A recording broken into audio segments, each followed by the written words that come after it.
есік алдында бір суғармалы 10 сотық жер бар еді. Соған не де болса да бір помидор әкеп егейін дедім де базарға барып ерте пісетін помидор көшет сатып алып келдім, ектім. Обалы не керек, помидор үмітімді ақтады. Ерте пісіп қызарды.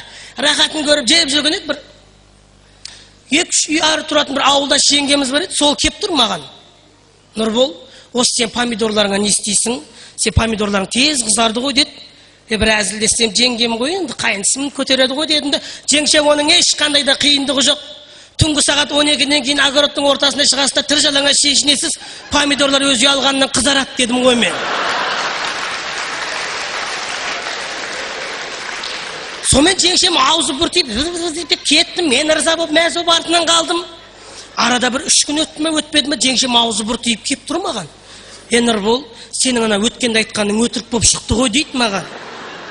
Не айтып едім мен деді мен. Мен кеше түнгі сағат 12-ден кейін огородтың ортасына шығып, тыр жалаңа шешініп едім, помидорлар қызарған да жоқ қой. Оның орнына огурцы мен баклажандар мынандай болып кетті дейді жаңа.